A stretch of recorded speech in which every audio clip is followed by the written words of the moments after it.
Opter pour un système de ventilation performant, c'est assurer le confort et la santé des occupants, la pérennité du bâti, tout en consommant un minimum d'énergie.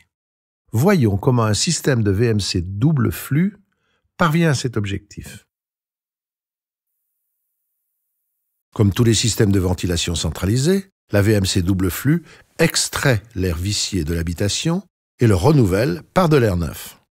Mais la particularité essentielle d'un système double flux, c'est de faire pénétrer l'air neuf à une température très proche de la température intérieure. Cela est source d'économie d'énergie en été comme en hiver, mais améliore aussi grandement le confort car la température des pièces est bien plus uniforme.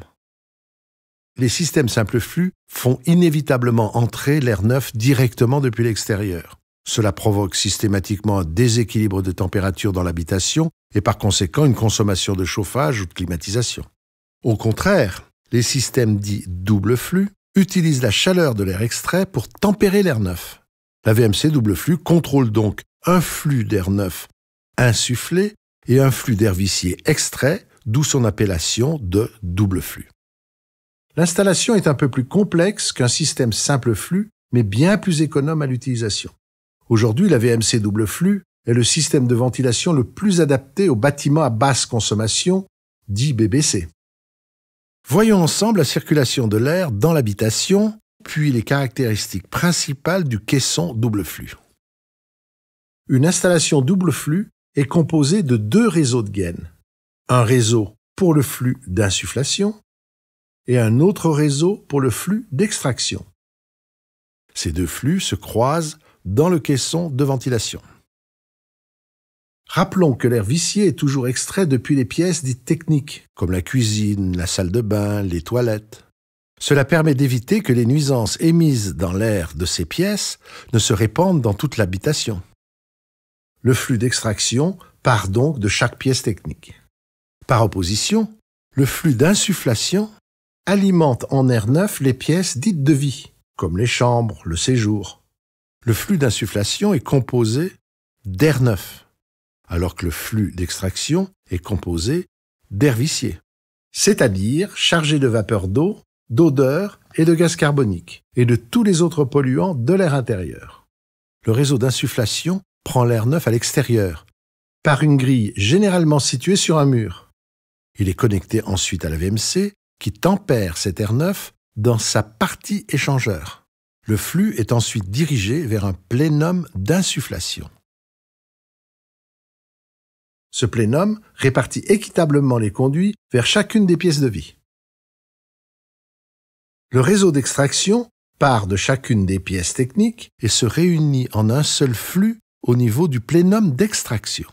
Le diamètre du conduit de la cuisine, 125 mm, est toujours supérieur au diamètre des autres conduits, 80 mm, pour assurer le débit de pointe au moment de la préparation des repas par exemple. Ce réseau d'extraction rejoint ensuite la VMC double flux. Dans l'échangeur de la VMC, ce flux à la température de l'habitation va transmettre sa chaleur au flux d'air neuf. Ici, il n'y a pas un mélange d'air, mais un transfert de chaleur. Une fois qu'il a abandonné sa chaleur, l'air vicié est enfin rejeté par une sortie de toiture ou murale. Ce dispositif complet a l'avantage de maîtriser tous les flux d'air de l'habitation, ce qui fait de la VMC une véritable station de contrôle de l'air intérieur.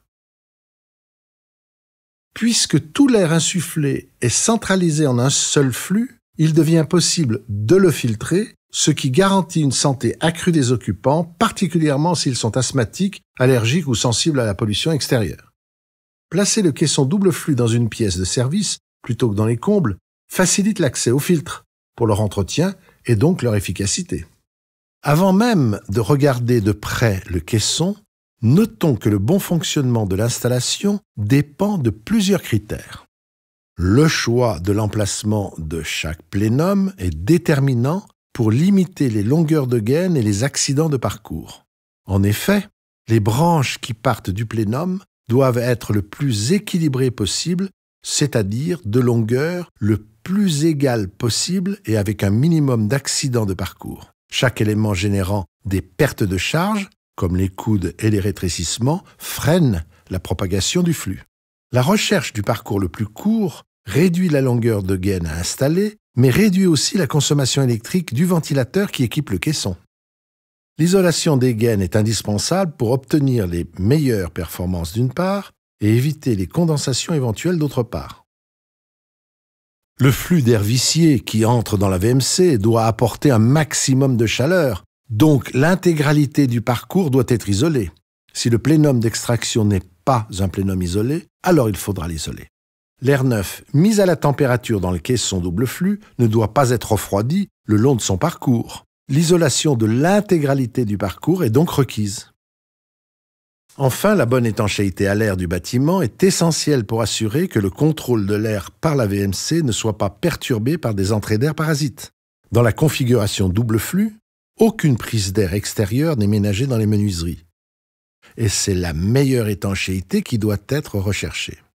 Un bon indice de perméabilité mesuré par un test d'infiltrométrie est une des conditions à respecter pour optimiser le fonctionnement du système.